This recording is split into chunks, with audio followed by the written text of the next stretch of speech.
de Hacienda y Crédito Público. ¿Cómo estás, Jessica? Muy buenas tardes para todos. Buenas tardes, Mónica. Buenas tardes, Camilo. Muchísimas gracias por el espacio.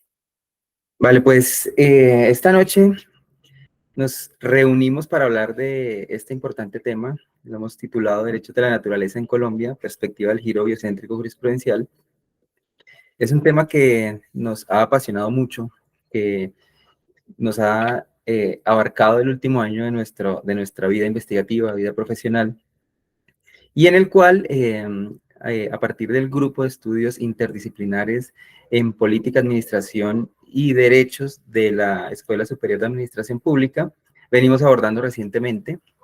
En esto quisiera decir que es un proyecto en el cual hemos abordado el tema del río Atrato, la sentencia del río Atrato y la sentencia de la Amazonía, pero pues el tema hoy es un poco más general, no tan específico, es una perspectiva en general. Quisiera que me regalen un momentico, estamos viendo la presentación. Vamos a presentar en pantalla completa. Bueno, quisiera iniciar con esta cita de la encíclica papal Laudato Si, que dejando un poco al lado el dogma religioso a un lado, es uno de los discursos ecológicos más poderosos que ha habido en los últimos años, y dice algo así: hay una creciente jurisprudencia orientada a disminuir los efectos contaminantes de los emprendimientos empresariales. Pero el marco político e institucional no existe solo para evitar malas prácticas, sino también para alentar las mejores prácticas, para estimular la creatividad que busca nuevos caminos, para facilitar las iniciativas personales y colectivas. Creo que es muy pertinente esta cita, precisamente en este contexto donde realmente estamos buscando esas nuevas prácticas, cómo volver al equilibrio que teníamos antes con la naturaleza. Y pues en ese orden de ideas vamos a iniciar este conversatorio. Vamos a hablar primero un poco del tema general, lo que es el marco conceptual de lo que nos referimos, y luego vamos a abordar algunos temas puntuales aquí en Colombia. Discusiones del pasado y discusiones contemporáneas. Pareciera que este tema de los derechos de la naturaleza es nuevo, o se habla poco, o se habla recientemente, pero realmente vamos en un debate de 50 años tratando de abordar pues este tema, tratando de consolidarlo en un espacio de agenda pública. Y quisiera iniciar con un trabajo que es pionero en el reconocimiento, con la búsqueda del reconocimiento de los derechos de la naturaleza, y es el de Christopher Stone en 1972, que traduce más o menos así: ¿pueden los árboles tener derechos? Y ya aquí empezábamos a ver precisamente esas discusiones que ven en torno a si se le pueden atribuir derechos a lo que en ese momento, hoy ya no, vamos a llamar objetos en ese momento.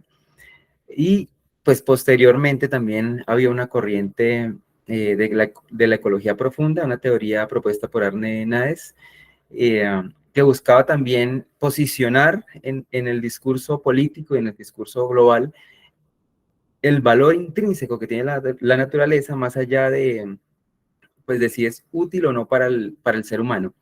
Eso más o menos es, digamos, el contexto donde inicia. Aquí hay unos imperativos ambientales que empiezan a reconfigurar la visión que se tenía de la naturaleza, ya no como objeto, sino como un sujeto. Y pues vamos a hablar un poco de esto. Este cambio de visión tenemos que abordarlo primero como un concepto de lo no humano, ¿no? Los derechos de la naturaleza hacen parte del concepto de lo no humano, y ese no humano recientemente lo podemos ver como, por ejemplo, las fábricas, las empresas que hoy en día tienen derechos, por ejemplo, las transnacionales, en los marcos normativos de algunos países tienen derecho. Igualmente, ahora hay una visión acerca de si se le pueden atribuir derechos o la conciencia que puede tener ahora la inteligencia artificial.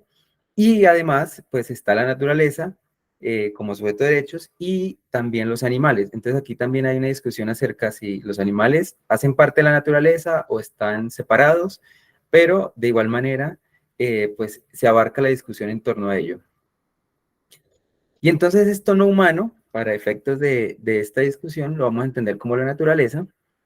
y tenemos una definición acerca de ese no humano, y es ser vivo o no vivo con intereses y necesidades propias, necesario para lograr el equilibrio y sostenibilidad en los territorios, dada su interrelación con las comunidades. Esta interrelación que tiene la naturaleza con las comunidades en el marco de los derechos de la naturaleza es muy importante, porque es lo que las sentencias aquí en Colombia van a venir a reconocer, y con ello pues a impulsar los derechos de algunos ecosistemas. Entre estos pues pueden ser ecosistemas como general o ríos en específico, montañas, bosques, animales, como les venía diciendo. Y hay que tener en cuenta lo siguiente: los derechos de la naturaleza tienen tres categorías. Hay tres momentos diferentes cuando se reconocen los derechos de la naturaleza. El primero es precisamente ese que hablábamos, que venía de la ecología profunda de Arne Naes, y es ese valor intrínseco que se le reconoce a la naturaleza, que tiene, que está por encima, que está aparte de las necesidades humanas, y que con base en ello, luego, a través de diferentes actos políticos, actos judiciales o actos administrativos, se da un reconocimiento como un sujeto. Y posterior a ese reconocimiento, vamos a encontrar una categoría más, que es, pues, digamos, uno de los debates más fuertes, que son cuáles son esos derechos que tiene la naturaleza y los dispositivos que garantizan esos derechos. Hace poco, en una discusión que había en un congreso que hubo de la jurisdicción constitucional, el ex magistrado y ex rector del externado, Juan Carlos Henao, decía: un derecho sin dispositivos que lo garanticen es como no tener derechos. Y efectivamente, entonces aquí es muy importante precisamente que estos derechos tengan una garantía, y ya vamos a pues, abordar un poco sobre eso. Entonces quisiera darle paso a Jessica para que nos hable un poco de ese contexto en el que nacen los derechos de la naturaleza, cuál es el recorrido que hubo para llegar hasta este momento donde podemos decir la naturaleza tiene derechos. Bueno, lo primero que hay que decir, o de donde debemos partir, es sobre qué se entiende o qué es la crisis ambiental. Entonces, vamos a partir de la noción de que la crisis ambiental es un concepto y una construcción social. Es decir, hasta 1970 no se hablaba de crisis ambiental, no se sabía a qué se refería, y vamos a hacer como una reconstrucción del concepto en este momento. Entonces, vamos a partir de las ideas de Stensoro, quien dice que esta crisis está ligada al desarrollo económico, al nivel de progreso y al estándar de vida de la civilización industrial, donde esas prácticas han generado problemas ecológicos y medioambientales. Y digamos que se desencadena en la contaminación, en la pérdida de biodiversidad, agotamiento de los recursos naturales, la pérdida de la capa de ozono, entre otras variables, y luego mucho más adelante se van a juntar a estas variables como la pobreza y la miseria. Pero antes de, digamos, de seguir como este recorrido histórico, es importante ver cuál ha sido la relación del hombre con la naturaleza, y por eso, desde la filosofía, Horkheimer y Anders nos dan o nos ofrecen como una visión de esta, que es el dominio. Si bien, digamos, en el inicio de la civilización, lo primero que domesticó el hombre fue la naturaleza, para poder así generar la agricultura, poder trabajarla. Es decir, que siempre el hombre ha tendido a dominar la naturaleza para adoptarla o adaptarla a su entorno. Entonces, Horkheimer nos señala que hay una necesidad del ser humano para transformar la naturaleza por un instinto de autoconservación, determinando a la naturaleza como solo materia prima y no como parte como de esa, ¿cómo decirlo? Como no hace parte de su entorno, sino como una materia prima más. Y Anders nos señala que el hombre crea una superestructura porque necesita un mundo diferente donde vivir, y cada vez requiere una superación, es decir, que su modo de superación es transformar el entorno que tiene, y cada vez lo va modificando de una manera más acelerada, pero como este nuevo mundo, cada vez que el hombre lo transforma, digamos que sus modificaciones son demasiado aceleradas y la conciencia humana no alcanza a dimensionar los cambios, las implicaciones y las responsabilidades que esto trae. Por eso Estensoro define que esta crisis ambiental es antropogénica y no es solo un problema físico, sino un problema político, porque es provocada por la especie humana, pero no por toda la especie humana, sino por una parte específica de la especie humana que ha buscado esa supervivencia y encontró un modo de relacionarse con la naturaleza y con otro grupo de personas de tal forma que pone en riesgo a todos. Pero la responsabilidad de salvar al mundo, entre comillas, de esta crisis ambiental, sí es de todos y sí nos incumbe a todos. Entonces se generan escenarios, digamos, en lo político ideológico, fuertes enfrentamientos de quién tiene como la mejor idea para salvar al planeta o para establecer como cuál es la mejor ruta para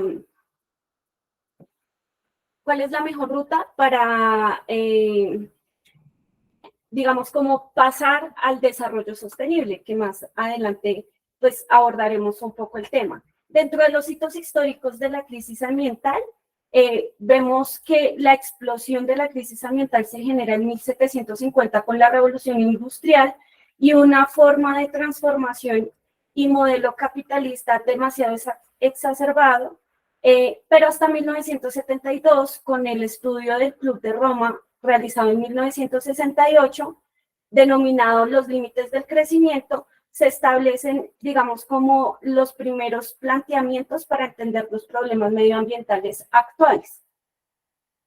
Teniendo como base, digamos, estos estudios, se determina que si el modelo de producción sigue como está, digamos, los recursos iban a estar o iban a durar 100 años, o sea, 2070, más o menos, para la época. Pero lo que mostraba el estudio es que si las prácticas o se modificaban las prácticas digamos, de la raza humana, por decirlo, podría perdurar o que el recurso siguiera.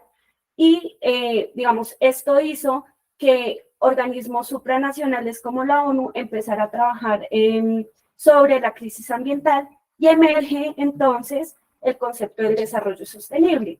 Y entonces, ¿qué hablamos o qué decimos que es el desarrollo sostenible? Es aquel que satisface las necesidades del presente, es decir, de nosotros hoy, sin poner en peligro las capacidades de las generaciones futuras de satisfacer sus propias necesidades. Pero este concepto también emerge, digamos, como una solución paulatina para seguir validando el modelo de crecimiento sin modificar las prácticas y aún así siguiendo o poniendo en peligro la subsistencia o la supervivencia de la humanidad en la Tierra. Quisiera decirles algo que hablaba la presidenta de la Corte Constitucional Ecuatoriana también.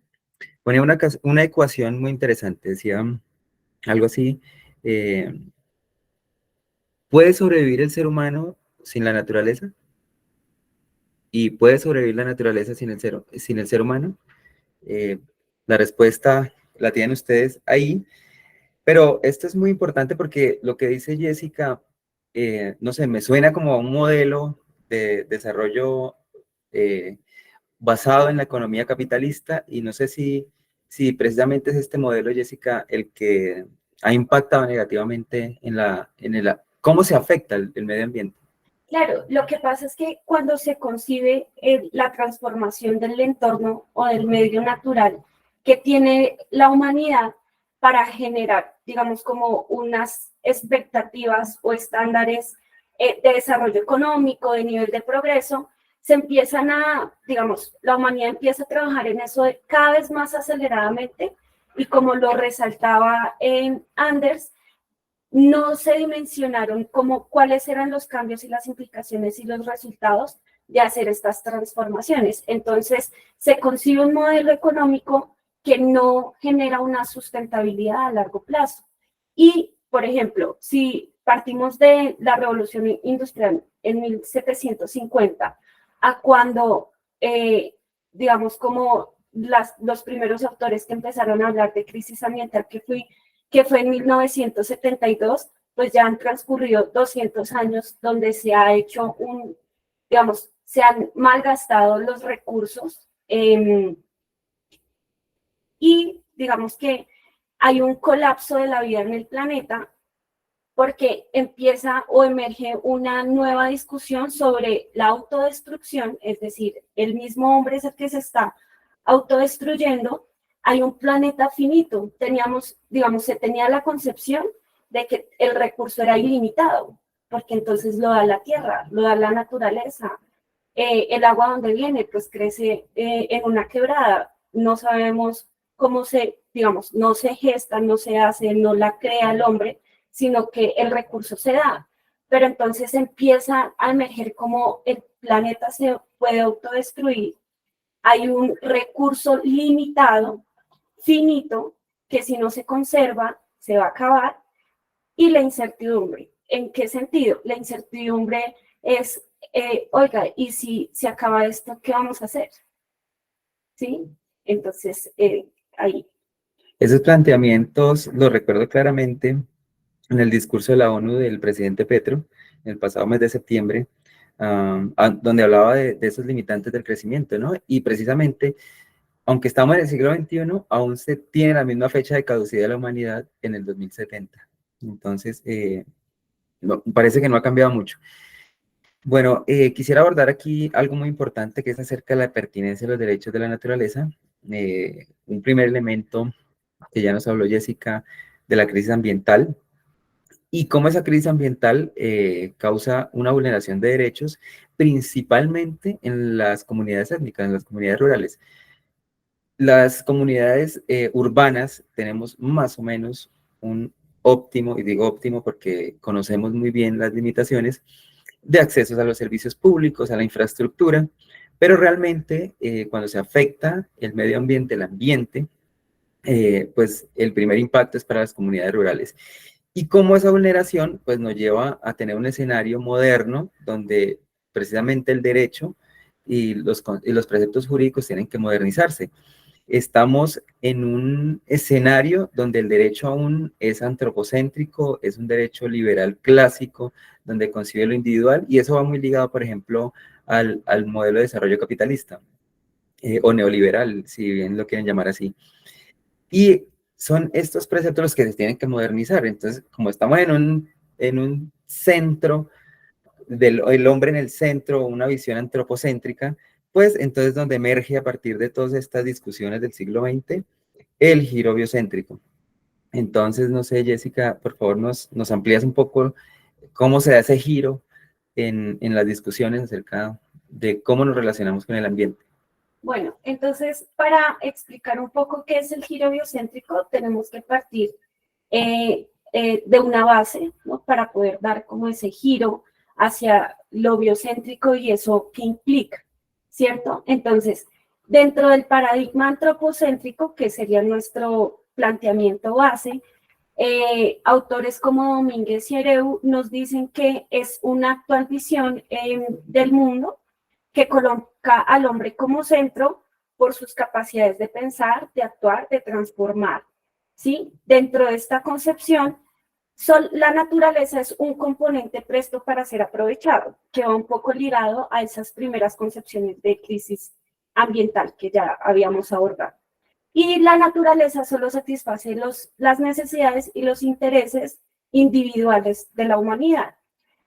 Y a partir de aquí, entonces, empieza un desarrollo hegemónico de los últimos 200 años que se impulsa a través del modelo de desarrollo económico capitalista que deteriora la realidad ambiental a nivel global. O sea, no es solo un sector el que está afectado, sino a nivel global se genera una insostenibilidad del modelo y se crea esta crisis ambiental. Entonces, se parte, digamos que ahí volvemos a retomar lo que estábamos diciendo y es que la humanidad está arraigada a este concepto. O sea, no está dispuesta a transformar el paradigma antropocéntrico y no está dispuesta a quitarse del centro de la concepción del mundo.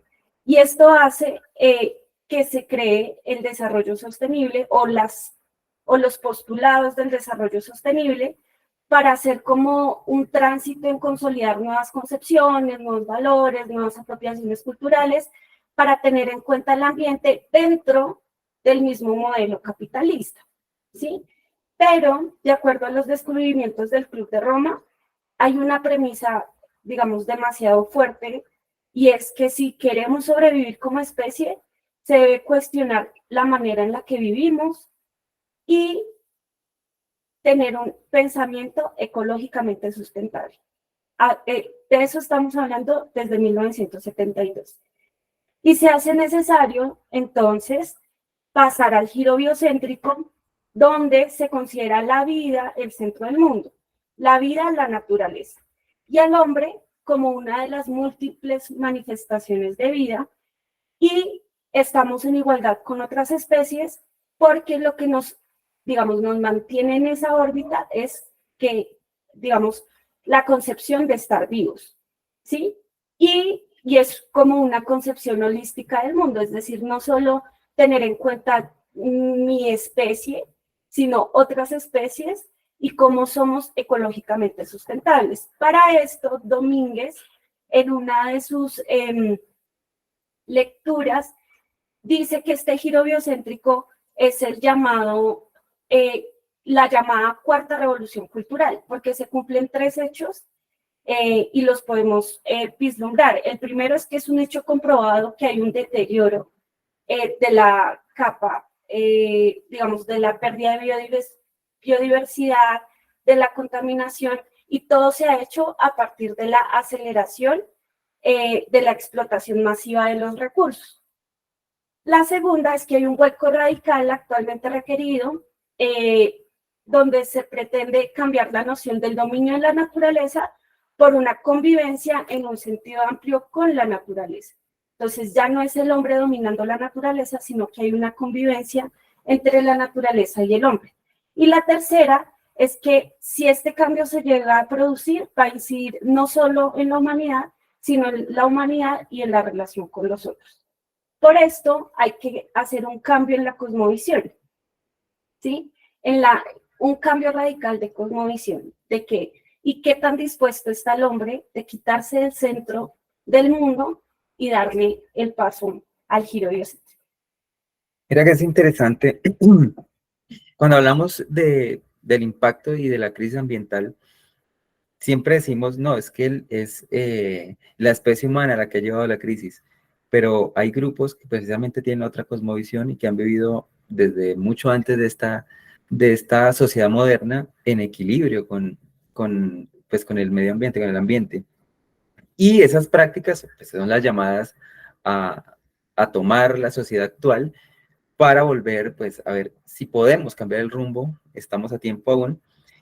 Curiosamente, son las sentencias, estas providencias judiciales, las que vienen a retomar precisamente esa relación de las comunidades con el medio ambiente. Entonces, esa cosmovisión es muy importante, que se abandonó y hoy es la solución. Bueno, a partir de este giro biocéntrico, que se ha dado en todo el mundo, porque es un fenómeno global, me gustaría preguntarle a Mónica, o que nos explique un poco cómo se ha dado alrededor del mundo ese giro biocéntrico, cómo se ha decantado en los ordenamientos jurídicos alrededor del mundo. Bueno, Camilo, nosotros tenemos pues varios casos de estudio en los que hemos analizado cómo se ha llevado a cabo ese reconocimiento de la naturaleza. En casos internacionales podemos destacar el caso de Nueva Zelanda. En este se encuentra el Parque Nacional de Urewera, que fue en el 2014. Luego, pues, el acuerdo de es que se me dificulta la pronunciación, qué pena, de Huatupua para el río Guanguanú. Y en este caso, pues, fue motivado por un grupo étnico. En el caso de Australia, tenemos entonces la protección del río Yara en el 2018, y pues este es por un pueblo nativo. quienes lucharon por ese reconocimiento. A ellos se les reconoció que eran dueños del río Yara, dueños ancestrales de este río. Ellos han logrado convivir pues durante mucho tiempo y se les reconoció a través de esta ley ese derecho. En el caso de Estados Unidos, hay diferentes estados en los que se han hecho reconocimientos a ríos, a los árboles, como es el caso de Pensilvania, de Washington, pero han sido pues específicos en algunos casos. En el caso de India, fue a través de decisiones judiciales que fueron después apeladas por el gobierno debido a que no consideraban que se garantizaran los derechos de los ríos Ganges y Yamuna, y en ese caso pues se revocaron las decisiones judiciales. En el caso de Nueva Zelanda, de Australia y de Estados Unidos, todo también fue pues decisiones políticas, pero pues también de tipo judicial. Precisamente hace poco estuve revisando una decisión en España que se reconoció al Mar Menor también como sujeto de derecho, y aquí hay algo muy importante porque pues esas decisiones en España las reconoce hasta el rey. No es que sea pues para nosotros culturalmente muy relevante una decisión de un rey, y más con nuestra historia colonial, pero pues es importante que desde diferentes instancias se ha venido abordando esos fenómenos, se ha visto que es necesario dar ese giro biocéntrico. Y esto no es solamente digamos, alrededor del mundo, también es un fenómeno que se ha dado en Latinoamérica muy fuerte. Quisiera de pronto que me aclaras un poco cómo es ese impacto, Mónica, que ha tenido ese giro biocéntrico en un ordenamiento jurídico tan diverso como es el de la India, el de Nueva Zelanda, hablaste de Australia, Estados Unidos, que pues obviamente son ordenamientos jurídicos muy diferentes al de Colombia. Sí, claro que sí, Cristian. Mira, el cambio se da de la siguiente manera. Resulta pues que en Latinoamérica se está gestando el nuevo constitucionalismo, que creería que sería oportuno hablarlo un poco más adelante.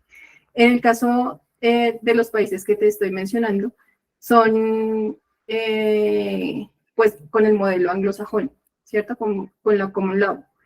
Y en ese sentido, ellos distan mucho de lo que se está haciendo en Latinoamérica. Sin embargo, a pesar de las distancias que hay en las concepciones de los modelos, siempre hay un punto de convergencia, y en este caso es la necesidad de ese reconocimiento de los derechos. Y ese reconocimiento, en la mayoría de los casos, surge por la necesidad de las comunidades.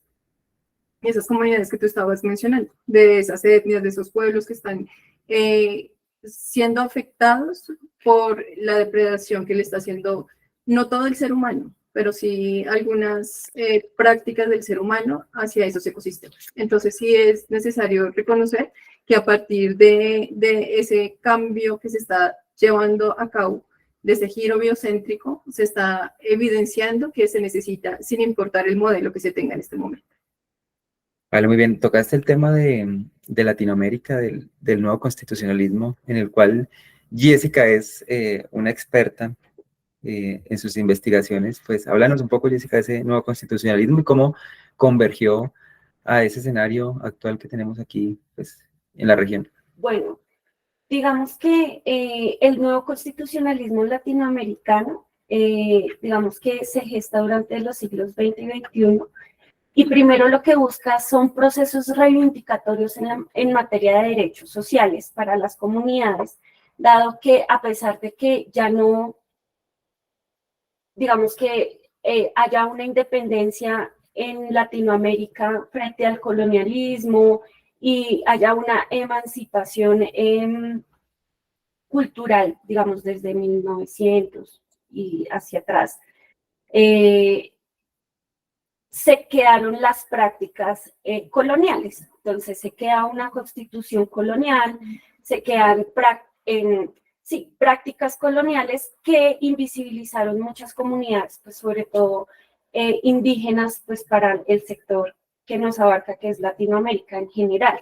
¿Sí? Entonces, también el nuevo constitucionalismo busca eso, una reivindicación cultural y la cosmovisión de diferentes actores invisibilizados históricamente. Y esto lo buscan a través de una legitimación democrática, a través del poder constituyente del pueblo, lo que quiere decir que buscaron transformar esas constituciones que venían, digamos, como invisibilizando ciertas problemáticas que tenía Latinoamérica y que estos dispositivos no estaban garantizando estos derechos. Entonces, esto fue como un ejercicio de emancipación de teorías y formas organizacionales inspiradas en las corrientes europeas para pasar al reconocimiento de la complejidad social que tiene Latinoamérica. Y para esto se gestaron estos procesos constituyentes y se transformaron constituciones como la de Brasil, la de Costa Rica, la de Colombia, Paraguay, Perú, entre otras. Pero los procesos más recientes los tenemos en Ecuador y Bolivia, que ya los abordaré más adelante. Una de las problemáticas que tiene como la mayor complejidad social es la medioambiental o la ambiental, donde la cosmovisión de los pueblos andinos, donde se encuentran los indígenas y las comunidades tradicionales, sí piensan o sí tienen en su conciencia que la naturaleza es un organismo vivo y sujeto de derechos. ¿Sí? Son las mismas comunidades las que dicen, las que le dan como un tratamiento diferente a su entorno, no tienen esa hambre o esa ambición de transformarla, sino de que la reconocen como sujeto vivo y que tiene unos derechos. Y por eso pretenden, o bueno, tratan de trasladarlo un poco al proceso constituyente.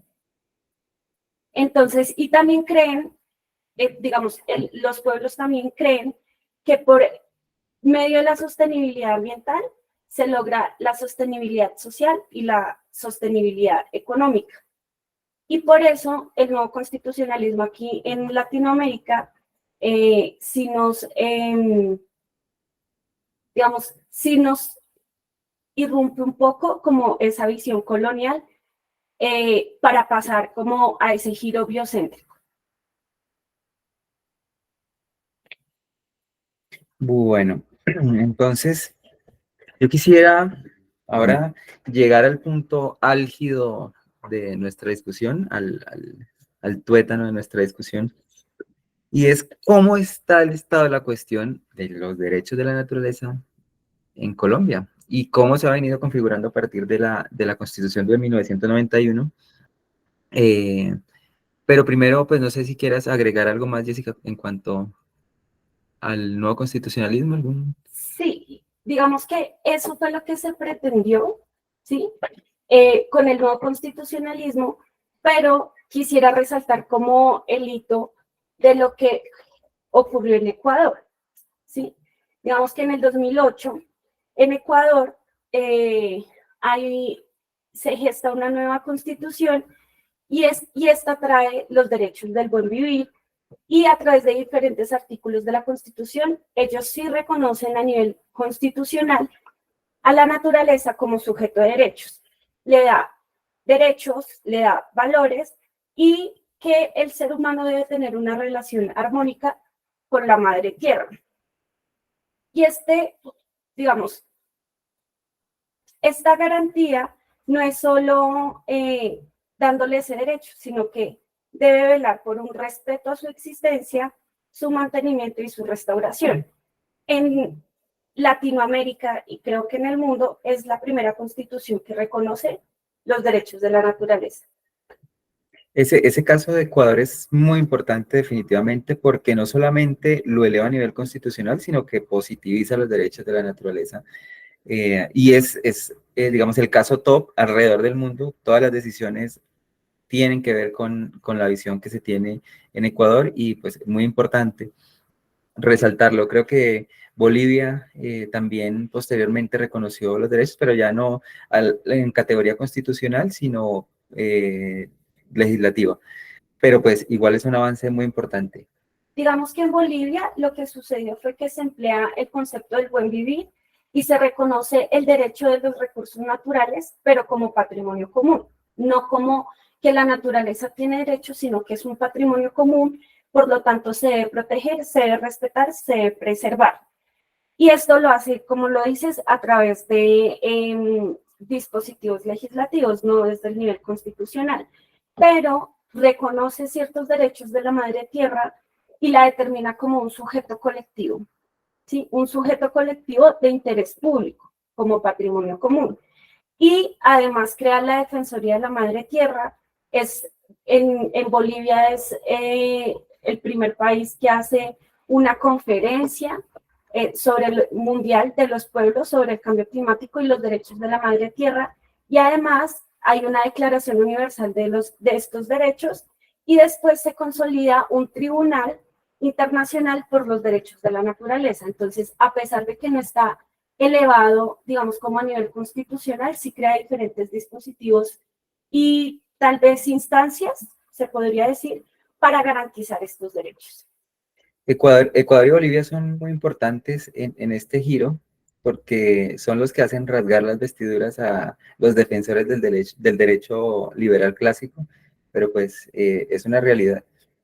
Entonces, nuevamente, quisiera avanzar hacia lo que les decía, el grueso de la discusión, el centro de esta discusión, y es el estado de la cuestión. Mónica, quisieras hablarnos un poco acerca de cómo está la cuestión constitucional, normativa, jurisprudencial actualmente en Colombia. Bueno, Cristian, resulta que en Colombia nuestra constitución es de 1991, ¿cierto? Se reconoció como ampliamente ambientalista. Sin embargo, en esta constitución nosotros no reconocimos los derechos de la naturaleza. Los derechos están asociados directamente a los derechos del hombre. Entonces, nosotros tenemos un robusto compendio regulatorio en la materia relacionada pues con el tema ambiental. Nosotros pues tenemos las leyes, tenemos los decretos, tenemos documentos COMPES, tenemos las resoluciones. En total tenemos aproximadamente 2.500 documentos. Resulta ser amplio en el sentido de queremos regular el tema ambiental, pero no es como ese reconocimiento de la naturaleza propiamente. Tenemos 10 artículos dentro de nuestra Constitución que pues aborda el tema ambiental. El bloque de constitucionalidad, nosotros pues a partir de todos los convenios y tratados internacionales que tenemos, en este momento tenemos aproximadamente 20 leyes con las que hemos ratificado esa relación internacional y esos compromisos internacionales. En cuanto a la legislación, en este momento nosotros tenemos 15 leyes que están relacionadas. Una de las que es como fundamental, no es que no quiera decir que las otras no, pero la ley 99 de 1993 es por medio de la cual se creó el Ministerio del Medio Ambiente, se reordenó el sector público encargado de la gestión y conservación del medio ambiente y los recursos naturales renovables, y se organiza el Sistema Nacional Ambiental SINA. Entonces tenemos este sistema que es el encargado pues de llevar todo el tema ambiental, monitorearlo, llevar el sistema y demás. En el caso de las sentencias, es por medio de las sentencias que nosotros reconocemos estos derechos de la naturaleza. A partir de la sentencia T622 de 2016, se reconoce el río Trato como sujeto de derecho. Entonces tenemos una primera sentencia, que fue un fallo proferido por el Consejo de Estado, después se da una segunda sentencia en la que se reconoce al río Trato, su cuenca y afluentes como una entidad sujetos de derecho a la protección, conservación, mantenimiento y restauración a cargo de los estados y las comunidades étnicas conforme a lo señalado en lo que motiva en el proveído de los fundamentos. Y tenemos aproximadamente 20 sentencias en este momento relacionadas con otros ecosistemas que se reconocen como sujetos de derecho. Bueno, Colombia se ha caracterizado por ser un país legalista, ¿no? Eso lo sabemos todos, y aquí todo lo solucionamos con leyes. Y nos nombras 2.500 leyes de protección ambiental y aún así estamos en una crisis tremenda de protección del medio ambiente, de vulneración de derechos asociados a los derechos ambientales.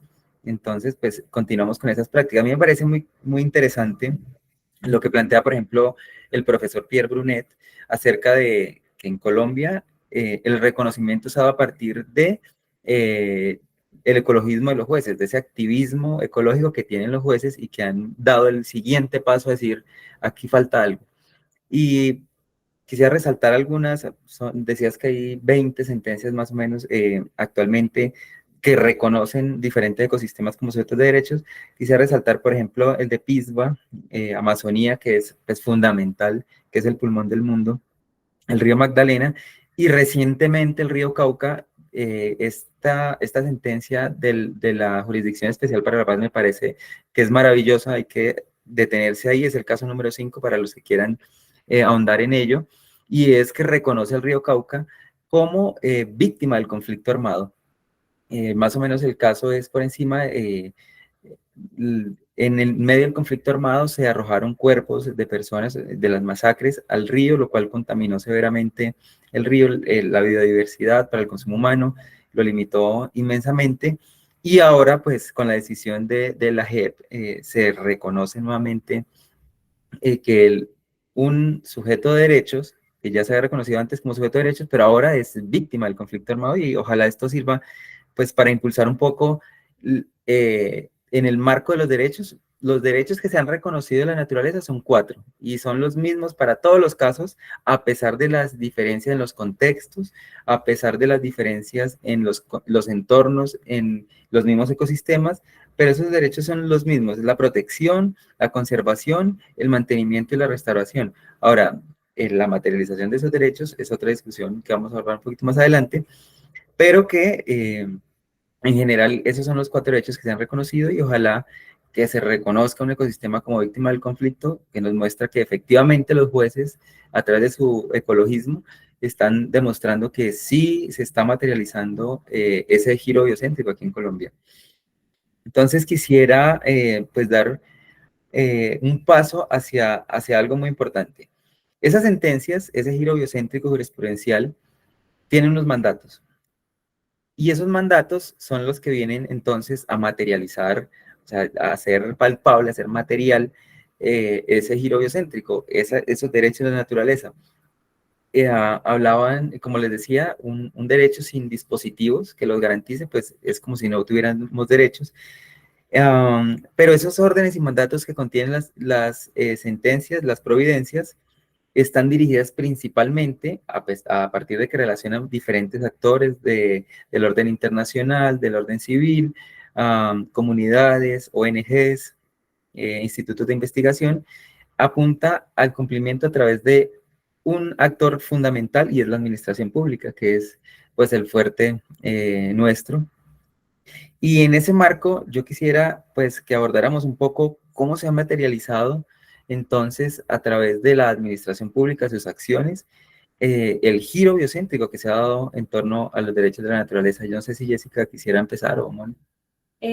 Bueno, para empezar hay que decir o hablar un poco sobre la heterogeneidad de las sentencias, ¿no? Entonces, cada una de las sentencias no solo ha sido proferida por la Corte Suprema de Justicia, sino por los diferentes tribunales que hay en el país, y esto hace que cada una de las sentencias tenga una complejidad diferente, unas órdenes diferentes y unos actores diferentes. Entonces, en este caso sí hay que resaltar que cada vez que nosotros hemos hecho como un análisis de caso, toca cada caso puntualmente, cada mandato puntualmente, cada orden puntualmente, para determinar cuáles son los actores, cuáles son los mandatos y qué es lo que tiene que hacer la administración pública y cómo tiene que entrar a operar estos mandatos para darles ese efectivo cumplimiento. Entonces, partiendo de esta noción, nosotros hemos estudiado el caso del Río Atrato y el caso de la Amazonía, donde la estructura de la sentencia es: se reconocen unos derechos, el juez dice, administración pública tiene que hacer tales cosas y manda cosas puntuales. Entonces, en el caso del Río Atrato, se hicieron más o menos 9 mandatos, donde cada mandato tiene,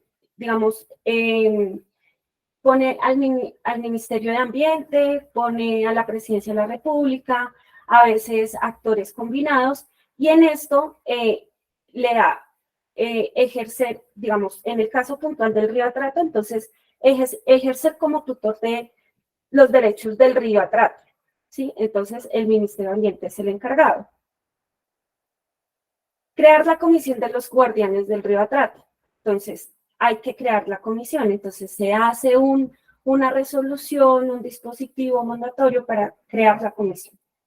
Crear un plan de descontaminación. Generalmente, las sentencias hacen planes de acciones, planes de neutralización, planes de medidas policivas. Es como el general. Se crea también un plan para recuperar las formas tradicionales de subsistencia, que es, creo que, uno de los mandatos más complejos de abordar. También los estudios toxicológicos por la contaminación del río y las posibles, los posibles perjuicios que tengan a las comunidades que viven alrededor del río. Estructurar la línea base de los indicadores para establecer cuán contaminado está el río y cuáles son las medidas que se van a tomar para hacer la descontaminación del río. También involucra a los órganos de control y también se debe crear una comisión interinstitucional entre el Chocó que realice el seguimiento a las medidas del mandato. Entonces, si relacionamos todas estas medidas que el juez le manda a la administración pública, en el análisis que nosotros hicimos, se cumple la mitad de la sentencia. Se cumple en el papel toda la sentencia, porque otra cosa importante que hemos determinado acá en el análisis de los estudios de caso es que en el mandato o en la sentencia judicial se establecen tiempos, ¿sí? Y se debe cumplir en un mes, en 4 meses, en un año, ¿sí? Y la administración pública debe cumplir. O sea, no es como no lo puedes cumplir. No, debe cumplirlo. Si no lo puede cumplir, debe pedir una prórroga. Entonces, en el caso del río Atrato, podemos decir que solo la mitad se ha cumplido, pero no hay una transformación social o que las comunidades en el territorio hayan visto como esa transformación. Bien, quisiera resaltar, hace poco un diálogo ambiental precisamente aquí en la Nacional, y un compañero que se me escapa el nombre en este momento nos hablaba del estudio que él había realizado en torno al cumplimiento de esa sentencia del río Atrato, y planteaba una anécdota bastante importante, y es un poco las limitaciones que tiene la complejidad de estas sentencias, y en este caso puntual, con el caso de los guardianes del río Atrato, que es un cuerpo colegiado compuesto por muchos actores públicos y privados o de la sociedad civil, comunidades, pero principalmente las comunidades, que son, según la sentencia, llamadas a proteger el río. Y entonces, obviamente, todas las limitaciones que hay para garantizar la descontaminación, para garantizar que no avance más la minería ilegal. Entonces, pues la sociedad en torno a los guardianes les empezaron a decir, no, es que ustedes no están cuidando el río como se debe, mire, todavía hay minería ilegal, mire, todavía hay contaminación. Entonces demuestra un poco las limitaciones que tiene precisamente el actuar y cómo a veces el gobierno nacional, los gobiernos territoriales abandonan un poco el cumplimiento de sentencia y se enmarcan solo en lo, digámoslo así, en lo meramente formal. Crean una comisión, le asignan unos pocos recursos, pero pues no se garantiza lo que pretende la sentencia, que es efectivamente cortar de raíz, que es muy complejo, son soluciones a largo plazo, no a corto plazo como lo hicieron las sentencias. Me parece muy curioso que la comunidad alrededor de los guardianes les dijeran, no, es que ustedes no están cuidando bien el río. Mónica, no sé si nos hablas un poco acerca del tema de Pisba, que me parece muy importante resaltar. Creo que el páramo de Pisba es un ecosistema sumamente importante para el país. Sí, Cristian. El caso del páramo de Pisba y las motivaciones que tenemos para declarar como sujeto de derecho son algo excepcional, algo extraordinario, debido a que no fueron las comunidades aledañas étnicas quienes solicitaron su protección, sino por el contrario, fue un grupo de trabajadores de una empresa de explotación minera, quienes solicitaron el derecho al trabajo. Y como se estaba realizando la delimitación del páramo, vieron afectado ese derecho. Entonces decidieron solicitar ese amparo de sus derechos y decir, necesitamos que me proteja, necesito que me proteja mi derecho al trabajo. Y el juez determinó que efectivamente no se estaba vulnerando el derecho al trabajo y pues otro tipo de derechos que se estaba solicitando la protección, como era el derecho pues de estar en la familia, porque si no estaban en ese lugar, pues iban a tener algún problema y se iban a tener que desplazar. Entonces, este es un caso atípico, a diferencia pues de los que mencionaba Jessica, de los que se mencionan en Nueva Zelanda, en Australia, en Estados Unidos, en India. Este caso es atípico en ese sentido, en que se solicita algo completamente diferente, el derecho a la explotación y a seguir extrayendo recursos dentro de un ecosistema y se les dice no. Y por el contrario necesitamos la protección de ese ecosistema para poder seguir funcionando. Entonces, ha sido un poco traumático para la administración pública este caso, porque no solamente depende de uno de los departamentos, sino depende de Cundinamarca, depende de Boyacá, y pues no ha sido posible como la comunicación entre los dos departamentos para poder realizar efectivamente la protección. Y el mandato judicial establece ciertas tareas para cada uno, entonces cada uno decide qué va a realizar y presenta los informes y los avances al juzgado que le corresponde. No hay como esa comunicación entre los departamentos, no hay ese trabajo en equipo que se esperaría. Efectivamente, cada uno desde la administración pública hace lo que le corresponde, no se puede ir más allá. Vale, Jessica, sé que de primera mano que has abordado el tema de la sentencia de la Corte Suprema de Justicia sobre la protección de la Amazonía. Háblanos un poco de eso. Bueno, ya en la sentencia de la Amazonía son 5 mandatos que da la Corte, ¿sí?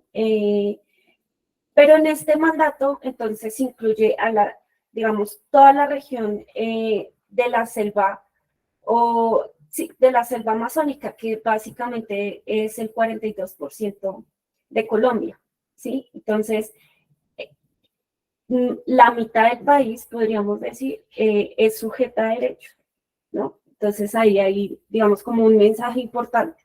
El primero. Lo segundo, en este territorio hay 5 departamentos, más de 60 municipios, incluye al Ministerio de Ambiente, el Ministerio de Agricultura, Presidencia de la República. El Ministerio de Ambiente crea Visión Amazónica, que básicamente es el programa que le hace seguimiento a los mandatos de esta sentencia, al cumplimiento de esta sentencia. Esta sentencia se gesta principalmente para detener un poco como los perjuicios de la deforestación en la zona. Y para esto también incluyen, como lo decía Moni, a través del SINA, a las correspondientes corporaciones autónomas regionales de la región, que son 3. Así, a grosso modo, podemos decir que hay más de 70 entidades, organismos y ministerios que tienen que converger en cumplir estos mandatos, ¿sí? Lo cual hace que debe sí o sí haber una interinstitucionalidad firme, fuerte, que opere y que pueda garantizar los derechos de la naturaleza en la selva amazónica. Para esto, digamos, la Corte señaló que se debía gestar un plan de acción que contrarreste la tasa de deforestación, la construcción de un pacto intergeneracional por la vía del Amazonas colombiano, con el objetivo de construir con la comunidad este pacto y poder, digamos, como contribuir a ese plan de acción de la primera orden, ¿sí? También se solicita actualizar los planes de ordenamiento territorial. También se solicita un plan de acción que contrarreste mediante medidas policivas todos aquellos perjuicios que se le puedan causar a la naturaleza en este ecosistema. Y por último, incrementar las acciones tendientes a mitigar la deforestación. Para la Contraloría, en la última auditoría de cumplimiento que le hicieron y el seguimiento que se le hizo a esta sentencia, no se cumple, ¿sí? Los plazos que dieron fueron muy cortos, en el papel existe el plan de acción a corto mediano plazo, existe los planes por parte de las corporaciones autónomas regionales en el papel. El pacto intergeneracional no se ha podido garantizar, no se ha podido gestar, todavía siguen en las mesas de trabajo, siguen construyendo, siguen integrando a la comunidad en ello, pero hasta el momento no se ha logrado gestar. Y en últimas, digamos que a través de los ministerios de Ambiente, de Agricultura y Presidencia de la República, para ellos en el papel sí se cumple la sentencia. Visión Amazónica también ha gestado planes, programas, proyectos en pos de esto, pero aún así la sentencia sigue sin ser, digamos, sin sentirse implementada en cierta medida.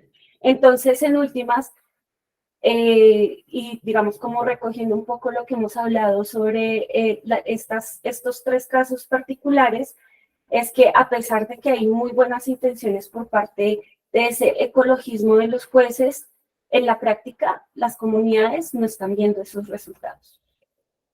Bueno, aquí es importante resaltar que esto es se podría decir que un reto maratónico, titánico, ¿no?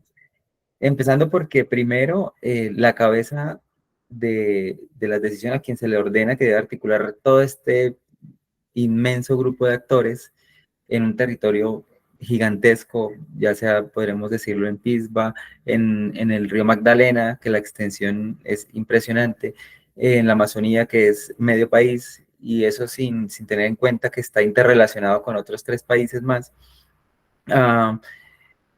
Yo quisiera hacerles una pregunta, y esto para ir cerrando un poco la discusión, y desde el positivismo, claro está, desde una manera muy positiva de ver este nuevo paradigma.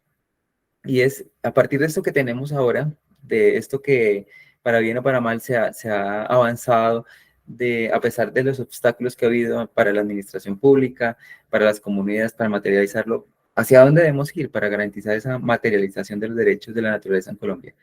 Y esa respuesta la quiero que la saquen del corazón, no como analistas de casos particulares, no quiero que me respondan como administradoras públicas ni como expertas en el tema, sino como 2 mujeres que creen profundamente en que esto se va a lograr y que se está logrando.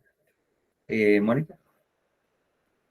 Bueno, en mi caso creo que una de las grandes falencias que se ha presentado ante estas sentencias judiciales y las tareas que se le ha dado a la administración pública ha sido que cada uno ha trabajado de manera independiente.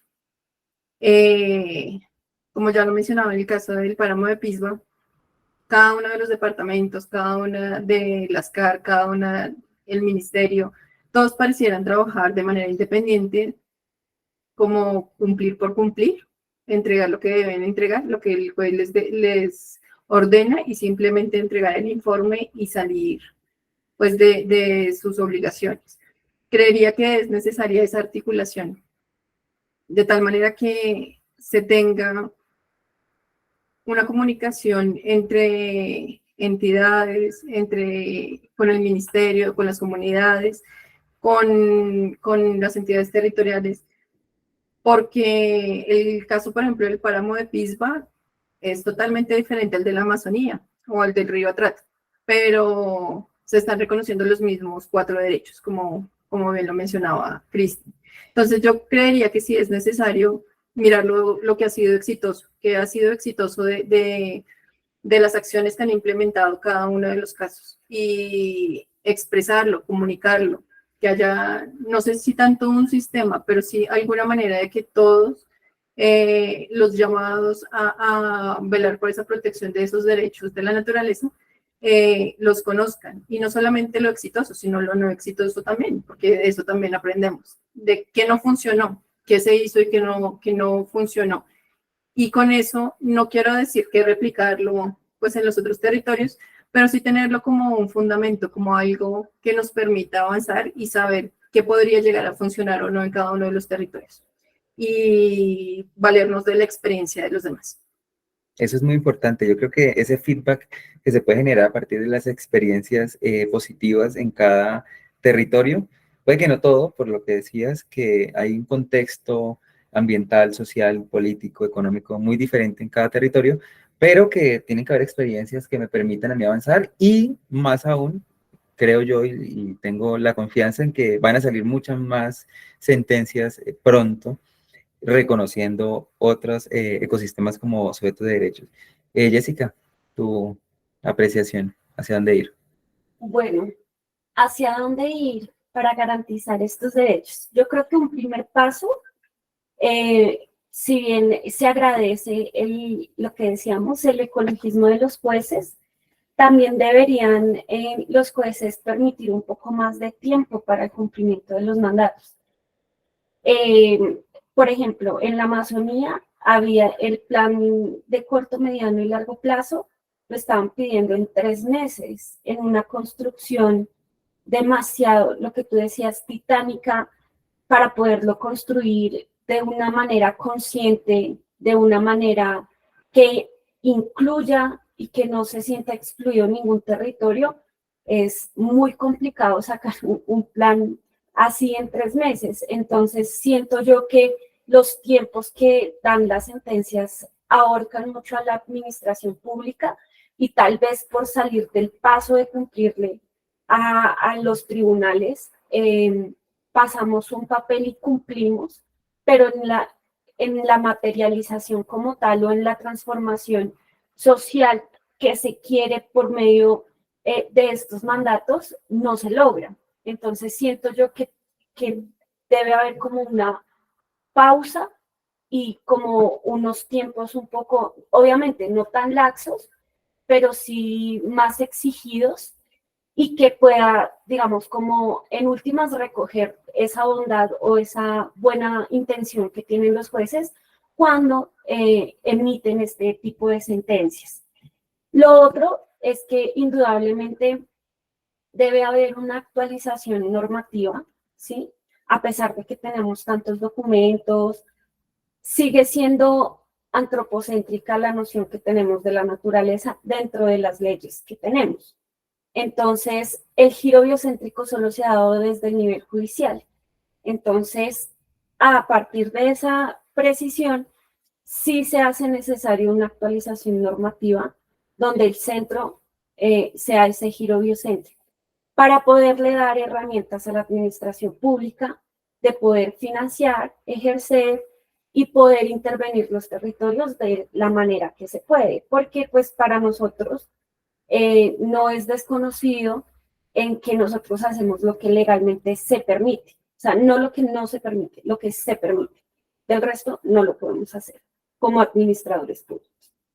Y por último, siento yo que debe haber una priorización en la agenda pública del tema y que debe estar en nuestros instrumentos de desarrollo, en el plan de desarrollo, en el plan plurianual de inversión, para que no solo, digamos, partamos de buenas intenciones, sino que realmente así dotamos a la administración pública de herramientas que le faciliten tomar decisiones en torno a la garantía de estos derechos. Yo quisiera agregar un poco acerca de lo que dices de la actualización normativa referente al Plan Nacional de Desarrollo, que celebro que haya tenido un enfoque comunitario y social y de justicia ambiental tan fuerte.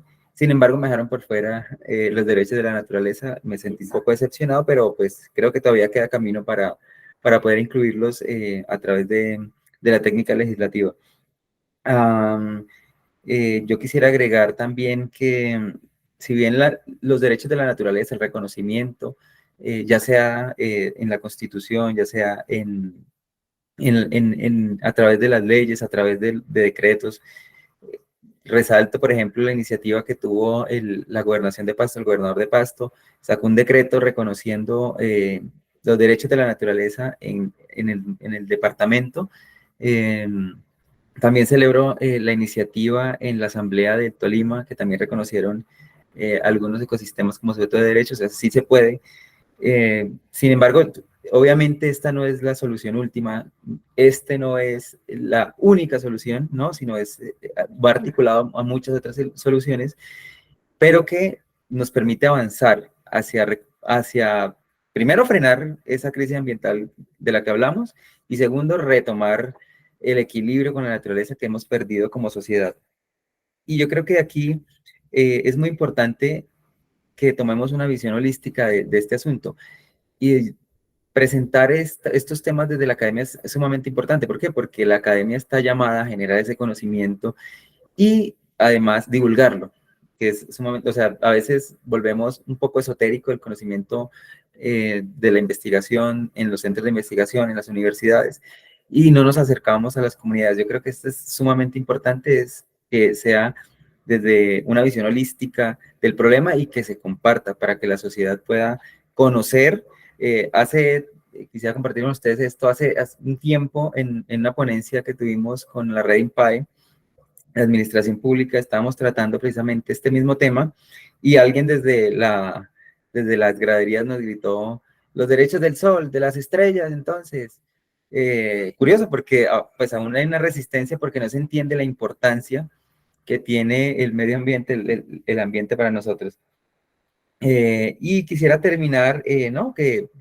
Haciendo invitación a todos para que extendamos este tema en nuestro círculo cercano, con nuestras familias, en nuestros centros de investigación, en nuestros cursos. Y me gustaría también cerrar con otra cita de la encíclica Laudato Si, que dice así: para que la norma jurídica produzca efectos importantes y duraderos, es necesario que la mayor parte de los miembros de la sociedad la haya aceptado a partir de motivaciones adecuadas y que reaccione desde una transformación personal. Solo a partir del cultivo de sólidas virtudes es posible la donación de sí en un compromiso ecológico. El llamado que les estoy haciendo a, primero, hacer el cambio, lo que dicen por ahí, mirar cómo puedo reducir la huella ecológica, y además cómo introduzco todos estos temas. En lo que decía Jessica, hay que incluirlo en la agenda, que se hable de esto en la calle, en las familias, en los salones de clase, en los grupos de investigación, que se hable, porque definitivamente necesitamos avanzar hacia el reconocimiento de estos derechos. Solo me queda agradecerles a nuestras invitadas, a Mónica, a Jessica.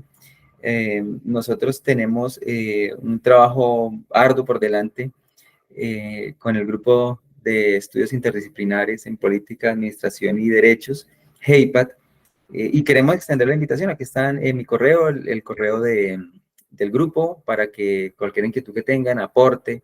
Es muy importante que nos articulemos como academia, como sociedad civil, alrededor de estos temas. Entonces los invito a que nos hagan sus aportes, nos escriban inquietudes. Estamos prestos a trabajar con todas las personas que estén interesadas, y agradecerles de antemano al programa de egresados por esta oportunidad de estar acá.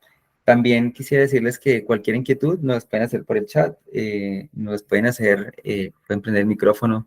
Sería bueno escuchar la voz. Hemos hablado bastante, pero también sería bueno escuchar si alguno quiere aportar, agregar, preguntar. Muchas gracias, Camilo. En este caso, entonces, ya abierto el espacio para preguntas, pueden levantar manitos. Exacto, ahí está. Adelante, Julieta.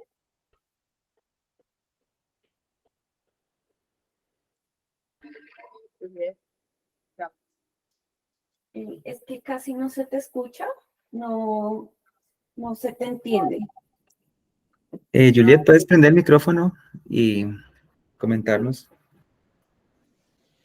Buenas noches para todos, todas y todas. Mi nombre es Juliet Jiménez, soy estudiante de posgrado en la Nacho, en la carrera estoy haciendo la maestría en Derecho, Perfil Investigativo, y mi tesis justamente sobre el giro biocéntrico y los derechos de la naturaleza, pero visto desde una perspectiva del debate filosófico. Entonces, nada, me parece súper chévere conocer todas las investigaciones que están haciendo, las perspectivas, cómo se está articulando el derecho y la política pública y la administración pública. Entonces, pues además de decir que es súper interesante y que me gustó muchísimo el espacio y la actividad, creo que hay que pensar cómo se van articulando estos conocimientos, ¿no? Porque finalmente esa es la razón de ser de la academia, ¿no? Entonces, súper eso y bueno, básicamente quería decir, me gustaría muchísimo conocer los espacios que existen. Yo, la verdad, placé la maestría y la estaba haciendo antes de pandemia. Ahorita estoy regresando y me alegra saber que se está haciendo ese tipo de estudios y las perspectivas que hay al respecto. Gracias. A ti, Juliet, muchas gracias. Sí, yo creo que una de las principales también dificultades que hemos tenido es que no vemos el problema de manera transdisciplinar, ¿no? Y lo que tenemos que hacer es un llamado a todas las disciplinas, a todas las ciencias que vengan y dialoguemos sobre esto. Precisamente en este encuentro de la jurisdicción constitucional fue muy interesante, se llevó Saberes y Ríos hace poco en Girardot y se hablaba era de eso, lo que es que recoger todas las disciplinas, venga y hablemos, entendámonos entre todos y avancemos hacia ese reconocimiento de los sujetos. Y estamos, por supuesto, prestos a trabajar contigo, con todas las personas que estén interesadas. No sé si viste por ahí el correo electrónico, si nos quieres escribir o pasarnos tu correo y tenemos una charla, un diálogo, porque eso es lo importante, que todos estos temas se dialoguen y puedan converger en algo grande. Creo que por aquí tenemos unas preguntas en el chat. Permítanme un segundo. Correcto. ¿Ya me escuchan? ¿Sí, se me Un poco escucha? lejos, pero sí. Ok. Sí, César René estaba para los comentarios. Dice agradecer que puedan compartir las presentaciones, igualmente citarlas entre ellos para poder ubicarlas, facilitando los procesos de consulta para quienes nos estén. Gracias. Añade, interesante que pueda articularse el tema en el marco del programa Aula Libre, presentando escenarios de formación abierta, de calidad y gratuita para todos los colombianos. Y por último, hace esta pregunta: ¿cómo se articula este giro biocéntrico con el reconocimiento del campesinado, sus conocimientos, prácticas, entre otros? Quisiera alguna responder esa pregunta. Bueno, digamos que el giro biocéntrico nace como un paradigma donde la vida está en el centro, donde hay una reivindicación de cosmovisiones indígenas, y creo yo que el giro biocéntrico reconoce el campesinado en el sentido de que hay un respeto por la naturaleza, porque el campesino necesita, digamos, como de su entorno para poder subsistir él, su comunidad, su familia, ¿sí? Y digamos que estas prácticas generan o se replican en la misma comunidad. Entonces, considero, o pues si alguno también quiere aportar en esta pregunta, que se articula de tal manera y siempre y cuando haya un respeto por la naturaleza y haya lo que decíamos, la conservación, la restauración, la reparación y la protección del medio ambiente. Yo quisiera agregar ahí un concepto muy importante que propuso la Corte Constitucional y es el de los derechos bioculturales. Y este es muy importante porque es decir, en cada territorio hay una comunidad diferente que tiene una concepción diferente de su entorno, que ha coexistido desde hace muchos siglos con ese entorno de una manera sostenible y que de esa manera es la forma en cómo debemos articularnos en los territorios. Entonces, sí, en la mayoría de sentencias, digamos, se deja a un lado al campesino como sujeto de derechos de protección, bueno, este reconocimiento reciente, ¿no? El campesino como sujeto de protección, de especial protección constitucional, pero sí se dejó un poco de lado, ¿no? Se buscó más el tema, digamos, cultural, étnico, que es los indígenas, afro. Creo que, por ejemplo, no se habló en ninguna de estas sentencias cómo se relaciona, por ejemplo, en los entornos con la comunidad rom, también es otro ausente, que tiene una visión totalmente diferente, pero este concepto de los derechos bioculturales es muy importante, precisamente porque no me está diciendo si eres indígena, si eres afro, ¿no? Está diciendo, hay unas comunidades que son rurales y que tienen una forma de relacionarse. Entonces, creo que hay que desarrollar un poco ese concepto. Mónica, ¿quieres decirnos algo? Sí, en el caso de los campesinos, por sus prácticas, en algunos casos de agricultura, en algunos casos, se me va la palabra, con los animales, con las vacas y Agro, el Entonces, agro. entonces hablo. con la parte agro que ellos manejan, el hecho de ver de pronto la naturaleza como pastales, por ejemplo, para que estén sus animales, deben entrar a negociar un poco esas decisiones, porque por sus tradiciones, efectivamente, ellos llevan mucho tiempo viendo la naturaleza de esta manera. Y si es necesario reconocer esas prácticas, no entrar a violentarlos, pero pues sí es necesario ese reconocimiento y sí es necesaria la transformación, que efectivamente no va a ser de un momento a otro y debe ser de manera paulatina y debe brindarse nuevas oportunidades y nuevas prácticas para que ellos puedan pues subsistir, porque esa es su fuente de subsistencia.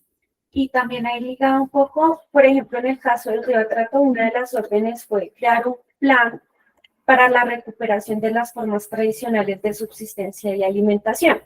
Entonces, digamos que sí se tiene en cuenta, pero no se tiene en cuenta como, digamos, como el campesinado como tal. Es como lo que queríamos resaltar ahí. No sé si tengamos otra más en el chat. Sí, Sergio Rodríguez pregunta que frente a la declaración de los ríos Atrato y Cauca como sujetos de derechos, en las sentencias, ¿cómo considerar el caso del río Bogotá dentro de este enfoque biocéntrico? Bueno, el río Bogotá es un caso muy particular, no solamente porque tenemos en torno a él entidades territoriales muy poderosas, por ejemplo Bogotá, y que tienen unas complejidades internas en el ordenamiento territorial muy complicadas. No quiere decir que sea menos o sea más complicado que el río Atrato, cada uno tiene sus niveles, pero principalmente lo que se ha venido abordando aquí es un tema de sostenibilidad, o sea, que gira en torno a no dejar las prácticas que hay en torno al río Bogotá, sino atenuarlas o buscar una forma de hacerlo menos dañino al medio ambiente. Sin embargo, es una apreciación muy personal, es que hay muchas prácticas que se deben detener. Desafortunadamente, pues, digamos, como el tema de los cortiembres en la cuenca alta del río, pues es difícil porque muchas familias subsisten de esto, ¿no? Y pues el objetivo es llegar a un equilibrio. Sin embargo, pues como esa problemática ha sido centenaria, lleva muchos años esas prácticas, es difícil detenerlas, pero creo que lo que hay que buscar es que ese giro biocéntrico lleve a que las personas que miren desde una visión holística, que es lo que me gusta resaltar bastante, o sea, yo debo coexistir con el río. El río no puede ser solamente un objeto del cual yo ¿cómo decirlo? En el cual yo tomo como si fuera ilimitado, porque ya vimos, por ejemplo, en los limitantes del crecimiento que hay unos límites y que los hemos roto totalmente. Pero bueno, Bogotá es muy complicado, hay temas políticos muy fuertes. Yo creo que el primer obstáculo que es del tamaño de los cerros orientales de Bogotá es el tema político y es como pues la burocracia, el clientelismo frena muchas iniciativas ambientales que se quiso hacer un poco con la recuperación del río. No sé si alguna quiere agregar más. Digamos que ahí también rompe un poco como esa cosmovisión del río, ¿sí? Y qué tan dispuesta está la comunidad política en este caso, que era uno de los últimos puntos que tocábamos, que sí o sí se debe tener voluntad política.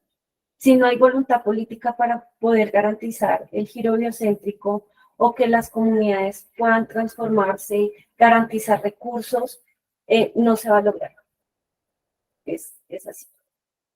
Y en ese caso, pues como hemos hablado, principalmente se han reconocido esos derechos de la naturaleza a partir de sentencias judiciales. Y pues Bogotá aún no ha habido alguna motivación para solicitar ese reconocimiento. Bien, creo que hay una última pregunta por acá. Frente al giro biocéntrico, ¿cuáles creen que son los posibles desafíos o críticas que ha enfrentado esta perspectiva en la protección de los derechos de la naturaleza? Bueno, Hamilton, aquí hay varias críticas. Lo que les decía, desde el derecho liberal clásico están aferrados a esa visión individualista, a esa visión antiambiental un poco, y que va muy de la mano, o es muy funcional al modelo económico neoliberal. Entonces, sí han habido algunas críticas, por ejemplo, te voy a nombrar tres. Primero que hay un concepto aquí del derecho y es el tema de los sujetos morales. Los ecosistemas no pueden ser sujetos morales, dicen, y por ende no puede solo recibir derechos, sino que además debe tener deberes y asumir obligaciones. Esto ya está desvirtuado desde hace mucho tiempo, por ejemplo, en el caso de las empresas, en el caso de las personas con capacidades diversas o discapacidades, si lo quieres llamar así, o bien de los niños recién nacidos, en los cuales tienen derechos, pero no tienen necesariamente que aplicar deberes. ¿Quieres agregar algo, Jessica?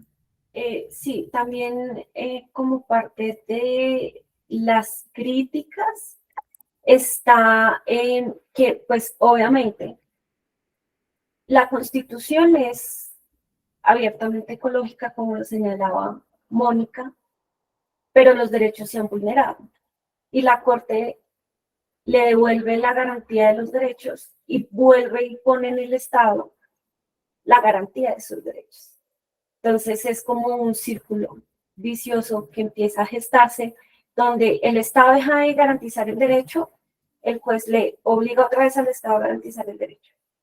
Vuelve a dejar de garantizar el derecho y vuelve la Corte y garantiza el derecho. Un círculo vicioso. Exacto. Bien, y también agregar, hay alguna corriente, ¿no? de la doctrina que dice que no es necesario reconocer más derechos, porque es poner derecho sobre derecho, y que es mejor garantizar que se aplique la normativa que ya existe. Esto está precisamente desvirtuado también, como lo hemos dicho, desde 1991, antes, desde el Código de Recursos, el Código Forestal, la Ley Forestal de 1964, si no estoy mal, el Código de Recursos Naturales Renovables del 74, y todas las 2.500 normas que nos decía Mónica, y a pesar de ello, a pesar de todo eso, seguimos en una crisis. Entonces, por ejemplo, esta es otra. César René dice que está el fallo del río Bogotá. El fallo del río Bogotá, efectivamente, lo que les decía, tiene un enfoque de sostenibilidad, pero no tiene un enfoque de giro biocéntrico. Este enfoque lo que dice es, venga, recuperemos el río, y precisamente tiene un enfoque bastante antropocéntrico. Recuperemos el río para que las comunidades sigan disfrutando de él como recurso. Entonces, no tiene ese enfoque biocéntrico. Ni la garantía, perdóname, ni eleva el río Bogotá como sujeto de derechos, que es, digamos, como el análisis que estamos haciendo puntualmente de las sentencias que tenemos. Bien, creo que no hay más preguntas por acá en el chat. O si alguno más quiere participar. Eso sería todo por hoy. Ale, ¿ya me escuchan mejor? Ahora sí. Sí. Ah, ya. Vale, pero qué pena con el tema con el micrófono, está fallando. En este caso, entonces, pues, viendo que no hay más preguntas, vamos a pues, finalizar el espacio. Para terminar el programa de egresados, te reitera sus agradecimientos a Cristian Álvarez, Jessica Calderón y Mónica Calvo por brindarnos este espacio y compartir de sus valiosos conocimientos a partir de su experiencia académica y laboral. Esperamos que este haya sido un espacio constructivo y de gran aporte y beneficio para ustedes y reiteramos nuestro interés de que sigan siendo parte de estas actividades. Muchas gracias a todas y todos por su participación y que tengan una feliz noche. Muchas Muchas gracias. gracias. Gracias. Gracias. Gracias.